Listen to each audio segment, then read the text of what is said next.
आपका स्वागत है हमारे YouTube चैनल हॉरोस्कोप रेयांशी मेन। प्लीज वीडियो को लाइक और चैनल को सब्सक्राइब जरूर करिएगा। जोर से बोले श्री शिवाय नमस्तुभ्याम। 16 सोमवार के व्रत सबसे जटिल व्रतों में से एक माने जाते हैं और 16 सोमवार के व्रत करने से दुर्लभ मनोकामना भी पूर्ण हो जाती है। हर हर महादेव, जय हो भोलेनाथ। आज की इस वीडियो में मैं आप सभी को 16 सोमवार के व्रत कैसे किए जाते हैं, इसमें क्या खाना चाहिए, व्रत के क्या नियम हैं, पूजा कैसे और कब करनी चाहिए, उद्यापन हमें कब और कैसे करना चाहिए, तो 16 सोमवार से संबंधित इस तरह की तमाम जानकारी मैं आप सभी के साथ इस वीडियो में शेयर करने वाली हूँ। तो देखिए, 16 सोमवार के व्रत जो हैं वो कोई भी रख सकता है, स्त्री, पुरुष, बच्चे, बूढ़े, लड़के, लड़कियां।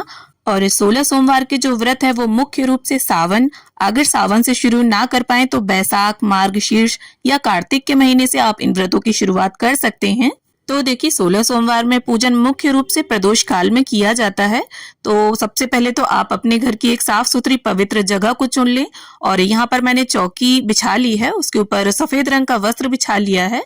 आप सफेद या पीले रंग का वस्त्र बिछा लें और अक्षतों का आसन देते हुए, यहाँ पर शिव परिवार का चित्र है मेरे पास और इस चित्र में देखिए गणपति जी भी बने हुए हैं, तो गणपति जी का पूजन भी हम इसी में ही कर लेंगे। और देखिए, 16 सोमवार के व्रतों में पूजन आप मंदिर में भी कर सकते हैं और घर पर भी कर सकते हैं।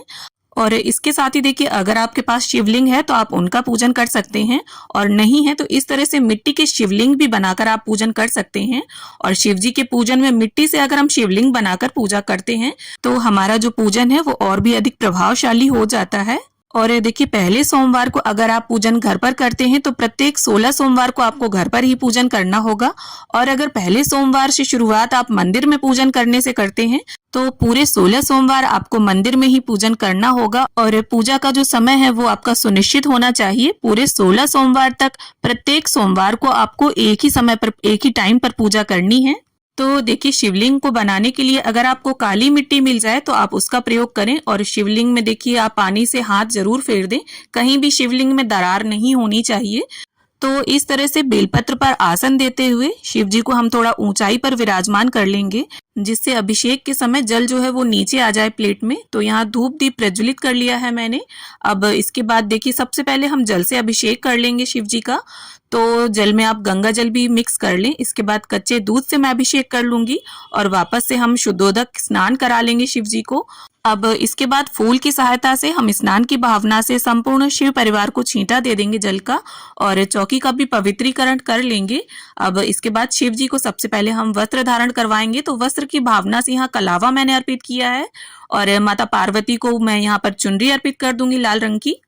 अब देखिए, सबसे पहले प्रथम पूज्य गणपति जी को हम तिलक कर लेंगे। इसके बाद कार्तिकेय जी को, शिव जी को, माता पार्वती को, सभी को हम चंदन से तिलक कर लेंगे।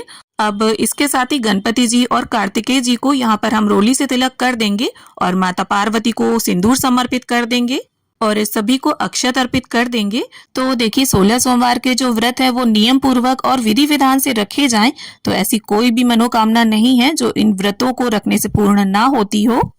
अब इसके साथ ही देखिए, शिव जी के किसी भी प्रकार के पूजन में बेलपत्र का बहुत अधिक महत्व होता है, तो बेलपत्र की व्यवस्था आप जरूर कर लें। इसके साथ जो भी शिव जी की प्रिय वस्तुएं आपको मिल जाती हैं आप वो सभी शिव जी को समर्पित करें। तो यहाँ पर बेलपत्र, शमी पत्र, धतूरा, धतूरे के फूल, इस प्रकार से ये सामग्री मैं अर्पित कर दूंगी। और बेलपत्र जब भी आप अर्पित करें उसे शिव जी की तरफ टच करते हुए उल्टा अर्पित किया जाता है और जो उसकी टाइट डंठल होती है उसे आप तोड़ लें। अब साथ ही दीपक को भी हम तिलक कर देंगे। तो देखिए, नियम के अनुसार 16 सोमवार के व्रत में पूरे दिन निर्जल रहकर शाम के समय पूजन के बाद एक समय अन्न से बना मीठा भोजन कर लिया जाता है। तो इस व्रत में देखिए, अन्न खा लिया जाता है लेकिन नमक का सेवन बिल्कुल नहीं किया जाता। और अगर आपको कोई हेल्थ इशू है, आप मेडिसिन वगैरह लेते हैं, निर्जल व्रत नहीं रख सकते, तब आप एक समय सुबह के टाइम फल, चाय, दूध ये ले सकते हैं। तो सभी को पुष्प समर्पित करने के बाद गणपति जी को यहाँ धूप घास अर्पित कर दी है मैंने। अब देखिए, सबसे ज्यादा विशेष जो चीज है 16 सोमवार के व्रत में वो है भोग प्रसाद। तो आपको 3 हिस्सों में मीठा भोजन तैयार करके भोग निकालना होता है। इसमें से देखिए, एक हिस्सा आपका होगा, एक शिव जी को आप समर्पित करेंगे और एक गौ माता का। तो यहाँ पर मैंने चूरमे के लड्डू बनाकर भोग लगाया है। आप खीर बना सकते हैं या चीनी के पराठे बना लें या हलवा बना लें। कुल मिलाकर अन्न में मीठा डालकर आपको भोजन तैयार करना है। उसके 3 हिस्से आपको करने हैं और आपको जितना खाना है उतने ही 2 हिस्से आप और निकालेंगे, मतलब तीनों हिस्से बिल्कुल बराबर होने चाहिए। आपको ऐसा नहीं करना है कि अपना हिस्सा आप ज्यादा रखें और बाकी के 2 हिस्से में थोड़ा थोड़ा भोग निकालें। तीनों हिस्से बिल्कुल बराबर रखना। और देखिए, अगर आप अन्न ना खाकर फलाहार व्रत करना चाहते हैं तो कोई भी फल आप ले सकते हैं। जैसे 12 केले ले लें 4-4 की संख्या में, उन्हें 3 हिस्सों में रख सकते हैं, या 6 सेब ले लें 2-2 की संख्या में 3 हिस्से कर दें। और अन्न के भोग के साथ साथ आप फल भी समर्पित कर सकते हैं, लेकिन ये फल आप नहीं खाएंगे, परिवार के सदस्यों में इसे वितरित कर सकते हैं। अब अपने यथा सामर्थ्य आप दक्षिणा जरूर अर्पित कर दें। इससे पूजा में अगर किसी भी तरह की कोई कमी होगी तो वो पूरी हो जाएगी। अब इसके साथ ही सीधे हाथ में पुष्प या अक्षत लेकर हम सोमवार व्रत की कथा को पढ़ लेंगे। तो देखिए, बिना व्रत कथा को पढ़े या सुने 16 सोमवार का जो व्रत है वो अधूरा माना जाता है, तो कथा आपको जरूर पढ़नी है। और देखिए, 16 सोमवार व्रत का एक बहुत ही जरूरी नियम होता है कि ये व्रत आपको बीच में स्किप नहीं करने हैं। किसी भी कंडीशन में आपको व्रत छोड़ना नहीं है। और अगर आपका बीच में मासिक धर्म आ जाता है तब भी आप व्रत रहेंगे, छोड़ेंगे नहीं। पूजन आप अपने पति से, भाई से, बहन से या माँ से करवा दीजिए। अब कथा संपन्न करने के बाद हाथ के पुष्प या अक्षत आप शिव जी के चरणों में छोड़ दें। अब इसके बाद जो दीपक हमने प्रज्वलित किया था उसी से मैं आरती कर लूंगी। आप यहाँ पर चाहें तो अलग से दिया लगाकर भी आरती कर सकते हैं। और देखिए, 16 सोमवार के व्रतों में आपका व्रत अगर बीच में छूट जाता है, किसी वजह से आप व्रत नहीं रह पाते हैं, तब दोबारा से आपको व्रतों की शुरुआत करनी होगी। पहले के जितने भी व्रत हैं वो नहीं माने जाएंगे। तो इस प्रकार से हम प्रेम पूर्वक गणपति जी की संपूर्ण शिव परिवार की आरती उतार लेंगे और हाथ जोड़कर सभी से पूजा में रही कमियों के लिए क्षमा याचना कर लेंगे और ऐसी प्रार्थना कर लेंगे कि प्रभु हमारी मनोकामना जल्द से जल्द पूर्ण करें और सभी व्रतों को निर्विघ्न संपन्न करने में हमारी सहायता करें। तो इस तरह से हमारी पूजा संपन्न हो जाती है और पूजा के बाद आप सभी को प्रसाद बांटकर स्वयं भी प्रसाद ग्रहण करें। गाय को आप पहले भी खिला सकते हैं और बाद में भी, और अगर गाय ना मिले आपको तो आप गाय वाला हिस्सा कन्या को भी दे सकते हैं।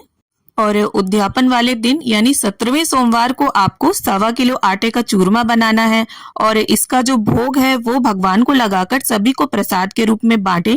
और इसके बाद अगर मिल जाते हैं तो 16 ब्राह्मण ब्राह्मणी के जोड़े को आप जिमाएं, यथा सामर्थ्य दक्षिणा दें, वस्त्र दान करें। और अगर ना मिले तो एक पंडित पंडितानी के जोड़े को भी आप भोजन करा के दान कर सकते हैं। और पूजन भले ही आप हर सोमवार को शाम को करते आए हों, लेकिन उद्यापन वाले दिन आप सुबह उद्यापन करेंगे।